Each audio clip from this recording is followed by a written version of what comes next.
Let's settle an argument once and for all. The 1970s didn't just invent blockbuster sci-fi, they made it weird, wild, and downright unforgettable. Before franchises and sequels took over, this decade delivered mind-bending visions, rogue robots, dystopian nightmares, and special effects that rewrote the rulebook. But which classics are still worth watching today? Do these films hold up, or have we left them in the space dust? Buckle up, because you might be shocked at just how many still feel like the future. Capricorn I, 1977. Ever wondered what would happen if the government decided to fake a space mission and then had to kill the astronauts to keep it secret? Welcome to Capricorn I, a paranoia-fueled sci-fi thriller that taps straight into America's mistrust of power in the wake of Watergate. The premise is simple but irresistible. 3 astronauts are pulled from their rocket just before launch and forced to film a fake Mars landing in the desert. The catch? They're now liabilities, and someone wants them permanently silenced. Director Peter Hyams keeps the tension sky high as the astronauts, led by James Brolin and Sam Waterston, break free and try to expose the truth. Meanwhile, a scrappy journalist played by Elliot Gould smells a rat and races to unravel the conspiracy. What follows is a high-stakes cat-and-mouse game, complete with helicopter chases, barren landscapes, and a sense of dread that never lets up. Capricorn I isn't just an action-packed ride. It's a smart, timely jab at the machinery of government cover-ups and media manipulation. The film's practical effects, sharp dialogue, and relentless pace make it a standout. And in an era when public trust was at an all-time low, it captured the mood perfectly. If you like your sci-fi with suspense, cynicism, and a dose of what-if, Capricorn I delivers every time. Soilent Running, 1972. Let's talk about the original space environmentalist. Soilent Running is a haunting, surprisingly emotional odyssey that made robots adorable years before R2-D2 rolled onto the scene. Picture this: Earth's last forests are floating through space, kept alive inside giant domes. When the order comes to destroy them, botanist Freeman Lowell can't do it, so he stages a one-man mutiny, hijacks his ship, and becomes the galaxy's most wanted gardener. What sets Soilent Running apart isn't just the eco-message, though it's eerily relevant today. It's the way director Douglas Trumbull, fresh off 2001, A Space Odyssey's special effects team, delivers a lonely, beautiful portrait of human stubbornness. Lowell's only companions are 3 boxy, silent drone robots, Huey, Dewey, and Louie, who steal every scene with their simple gestures and comic timing. Forget android assassins. These guys just want to water plants. The film's miniatures, practical effects, and lush set design still hold up, and Joan Baez's folk soundtrack gives it a bittersweet, offbeat flavor. But the real power is emotional. When Lowell faces the possibility that his leafy oasis is doomed, you genuinely root for the last gardener in the galaxy. Soilent Running is quirky, sad, and a little bit weird, exactly what sci-fi should be. It's a gentle plea for hope in a cold universe, and it hasn't lost an ounce of its power. Westworld, 1973. Before Jurassic Park and all those deadly theme parks gone wrong, there was Westworld, the original Vacation from Hell movie. Written and directed by Michael Crichton, this one's got everything: cowboys, robots, and a utopian fantasy resort where you can live out your wildest Old West dreams, right up until the machines decide they've had enough. The story drops you into Delos, a futuristic amusement park where rich guests pay for immersive roleplay. But the real stars are the androids, especially Yul Brynner's chilling, gunslinging gunslinger. He's the prototype for every relentless robot villain that followed, from the Terminator to countless video game baddies. When the park's safety systems fail, Westworld turns from playful escapism into a nerve-shredding nightmare. Westworld's tech may look clunky now, but its questions about AI, control, and what happens when humans lose control of their own toys are more relevant than ever. The movie was one of the first to use digital imaging to show the robot's point of view, a trick that still feels clever. Crichton's script doesn't waste time on sentimentality. It's sharp, tight, and pulls no punches when the fantasy turns deadly. The film's success spawned sequels and, decades later, a hit TV series. But the original is lean, mean, and loaded with big ideas. And a warning: be careful what you automate. Soilent Green, 1973. Want to see the most disturbing dinner party in movie history? Step right into Soilent Green, the sci-fi noir that made an entire generation suspicious of processed food. Set in a suffocating, smog-choked New York City in the year 2022, the film paints a portrait of urban decay and environmental collapse that feels even more relevant today. Charlton Heston plays Detective Thorne, a weary cop stumbling through a city where the streets are crowded, the water is rationed, and real food has become a distant memory. The heart of Soilent Green isn't just its infamous twist, which we won't spoil here, but trust us, it's a gut punch for the ages. What really sets the movie apart is how it wraps sharp social critique in a pulpy detective thriller. As Thorne investigates the murder of a wealthy executive tied to the powerful Soilent Corporation, he uncovers a tangled web of secrets, exploitation, and lies. The privileged hoard what's left of the world's resources, while the masses survive on little green wafers distributed by riot police. Director Richard Fleischer creates a world so gritty and claustrophobic, you can almost taste the desperation in the air. The overcrowded apartments, the endless lines for rations, and the ever-present pollution all serve as a warning that dystopia doesn't have to look like outer space. It might just be the city outside your window. And in the middle of this nightmare, Edward G. Robinson shines in his final role, delivering a heartbreaking performance as Thorne's only real friend, Soul. Soilent Green endures not just because of its unforgettable reveal, but because its message about resource scarcity, inequality, and unchecked corporate power hits harder with every passing year. This isn't just dystopia for show, it's a wake-up call still echoing today. The Andromeda Strain, 1971. Imagine a sci-fi thriller where the deadliest alien invader is so small you can't even see it. The Andromeda Strain takes the threat from space trope and flips it. Instead of bug-eyed monsters, you get a microorganism that wipes out an entire town in minutes. Forget explosions. This is pure cerebral tension. Based on Michael Crichton's bestseller, the film tracks a team of scientists racing against time inside a secret, multi-level lab buried in the desert. Their enemy is a mutating space virus, accidentally brought back by a crashed satellite. Director Robert Wise uses a documentary-style approach, mixing clinical detail with visual flourishes like split screens and color-coded warnings. It's got all the lab equipment, airlocks, and sterile corridors your inner germaphobe could dream of. What's genius about the Andromeda Strain is how it builds suspense. Every solution triggers another crisis, and the movie never lets you relax. The science is grounded, the stakes are high, and the atmosphere is as tense as a ticking time bomb. The cast brings a gravitas that keeps the story believable, even when the technology looks delightfully retro. More than 50 years later, this is still the gold standard for outbreak thrillers, and proof that science fiction can be just as terrifying without a single alien in sight. A Clockwork Orange, 1971. Ready for a taste of the future that's more unsettling than any alien invasion? Stanley Kubrick's A Clockwork Orange takes dystopian sci-fi and spins it into a dizzying, psychedelic nightmare. Forget spaceships. This film drops you into a lawless, near future where gangs rule the night and society tries to program people into submission. Malcolm McDowell stars as Alex, a charismatic young troublemaker whose violent escapades land him in a sinister experiment. Scientists claim they can cure crime by breaking his free will. The result is a mix of dark comedy, jaw-dropping visuals, and moments so disturbing they nearly got the film banned in several countries. What sets A Clockwork Orange apart isn't just the shock value, it's Kubrick's razor-sharp style and the way he weaponizes every detail, from the futuristic slang to the classical soundtrack blasting over scenes of chaos. This film is a wild mix of satire, horror, and science fiction, daring you to laugh at things you really shouldn't.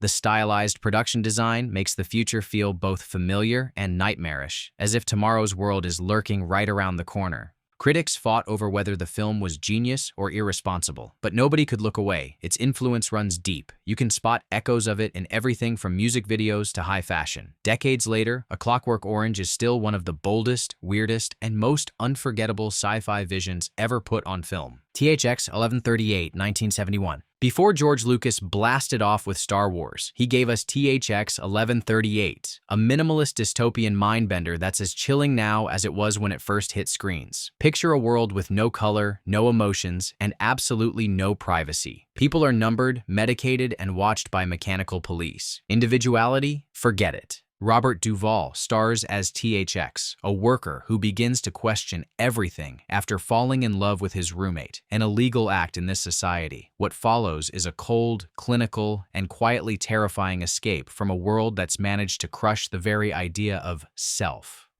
Lucas, working on a tight budget, delivers a world that's equal parts science experiment and social warning.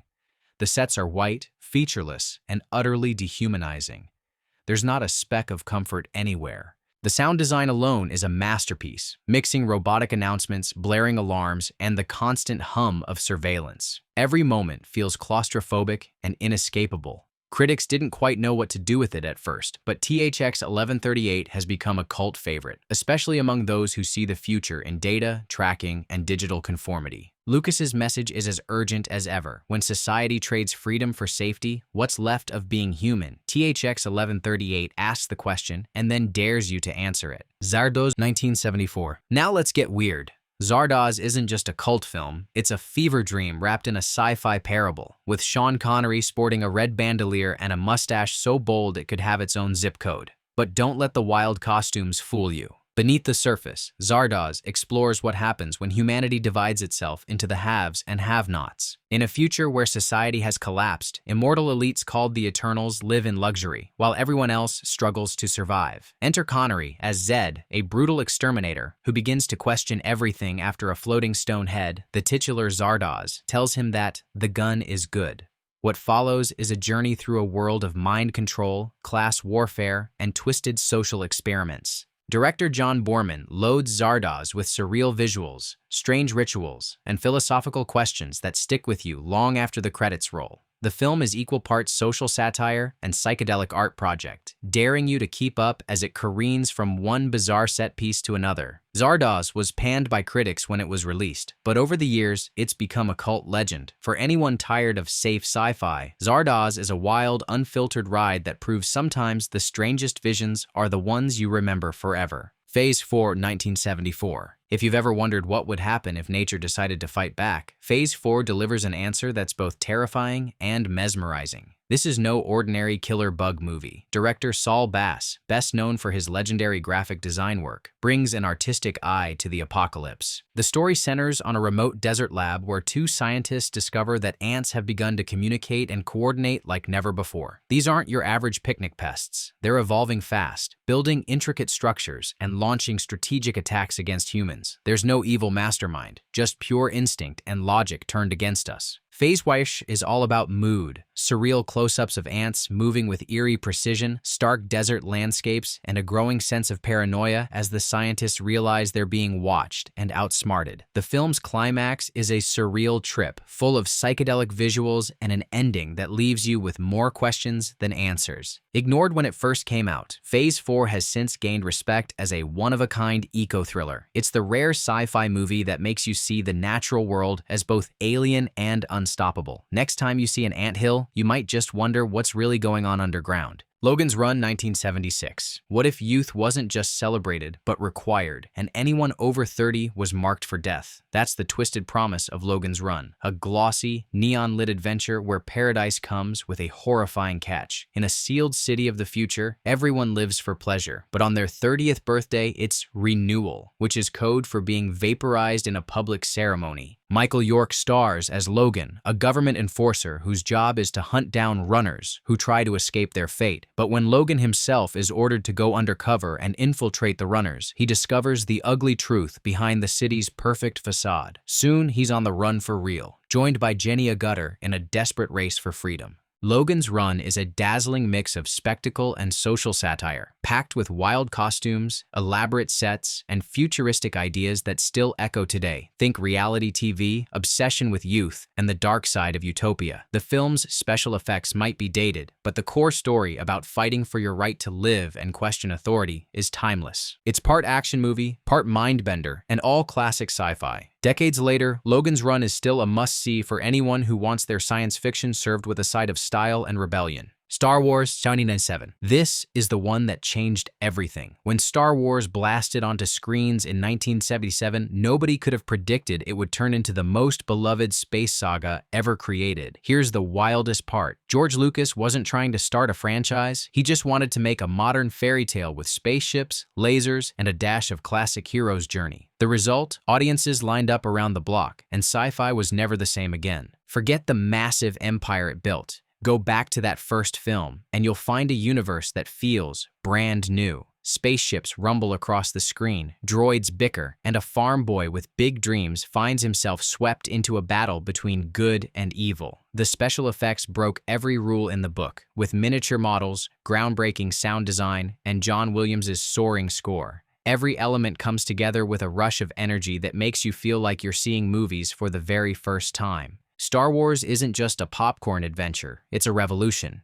Lucas drew from old serials, samurai movies, and world myth, then mixed it with modern tech wizardry. It inspired filmmakers, artists, writers, and generations of fans. Even after decades of sequels, prequels, and spin-offs, nothing beats the pure magic of that first trip to a galaxy far, far away. Whether you're cheering for the underdog rebels or secretly rooting for Darth Vader, Star Wars proves some classics never lose their power. It's the ultimate sci-fi adventure, a phenomenon that still feels unstoppable. Close Encounters of the Third Kind, 1977. What happens when aliens don't invade but simply want to communicate? Steven Spielberg's Close Encounters of the Third Kind rewrote the playbook for alien movies by making wonder and curiosity the heart of the story. This isn't a battle between worlds, it's a search for connection. Richard Dreyfuss stars as Roy Neary, an ordinary man whose life turns upside down after a mysterious encounter with a UFO. Suddenly, he's obsessed with visions of a strange mountain and a melody he can't get out of his head. As lights appear in the sky and the government scrambles to control the narrative, Roy and others like him are drawn toward a meeting that promises answers, or maybe even transcendence. Spielberg's genius is in how he balances spectacle and emotion. The special effects were groundbreaking for the time: towering ships, blinding lights, and the now iconic five-note tune that bridges the gap between species. But the heart of the film is its sense of awe. The idea that the universe is vast, mysterious, and maybe, just maybe, full of friends we haven't met yet. Close Encounters isn't just about aliens, it's about the power of believing in something bigger than yourself. It's emotional, imaginative, and filled with moments that still send chills down your spine. Spielberg made a sci-fi movie for dreamers, and that's why it's still magical today. Invasion of the Body Snatchers, 1978. Remakes rarely outshine the original, but the 1978 version of Invasion of the Body Snatchers pulls it off with style. Set in a paranoid, post-Watergate San Francisco, this movie turns everyday life into a waking nightmare. The premise is chillingly simple. Alien spores are quietly replacing humans with emotionless duplicates, and nobody believes you until it's too late. Donald Sutherland leads a cast of skeptics turned survivors as they try to resist a force that's everywhere and nowhere. Director Philip Kaufman dials up the tension with subtle paranoia and a mounting sense of dread. There are no laser battles, no explosions, just a creeping feeling that anyone could be next. The practical effects are as creepy as they come, especially when the famous pod people emerge in grotesque, sticky glory. What makes this film a classic is its slow burn suspense and its commentary on conformity. The final scene, with Sutherland's unforgettable scream, has become one of the most iconic moments in horror and sci-fi history. The film's influence is everywhere, from parodies to serious social commentary. Invasion of the Body Snatchers is a masterclass in how to terrify an audience with nothing more than a whisper and a glance. If you've ever felt like the world is losing its soul, this movie knows exactly how you feel. Alien, 1979. Sometimes, space isn't a place of wonder, it's a place of pure claustrophobic terror. When Ridley Scott unleashed Alien in 1979, he didn't just flip the script on sci-fi, he ripped it up and threw it out the airlock. Forget friendly aliens and shiny spaceships. This is survival horror in the coldest, darkest corner of the universe, where every shadow could be your last. The story follows the blue-collar crew of the Nostromo, a commercial hauling ship answering a mysterious distress call from a remote planet. What they find isn't just a warning, it's a death sentence. When a strange organism latches onto one of their own and a monstrous creature bursts free, the real nightmare begins. H.R. Giger's design for the xenomorph is the stuff of pure nightmare fuel, a perfect blend of biomechanical horror and primal fear, all slime, bone, and cold intelligence. Sigourney Weaver's Ripley redefined the sci-fi hero. She's not introduced as the leader, but her intelligence, grit, and sheer willpower make her an icon by the time the credits roll. The rest of the cast, each with their own quirks and fears, only make the threat more real. This isn't a crew of superhumans. They're relatable, ordinary people trapped in extraordinary danger. What makes Alien a masterclass in terror isn't just the creature or the setting, it's the relentless tension. Scott's direction turns every narrow corridor and shadowy engine room into a haunted house, while Jerry Goldsmith's eerie score keeps your nerves frayed. The suspense builds with every step, every hiss, every echo. Alien isn't just a monster movie. It's a chilling warning about the unknown. Decades later, it's still the gold standard for sci-fi horror. The terror hasn't faded. If anything, it's just waiting in the dark.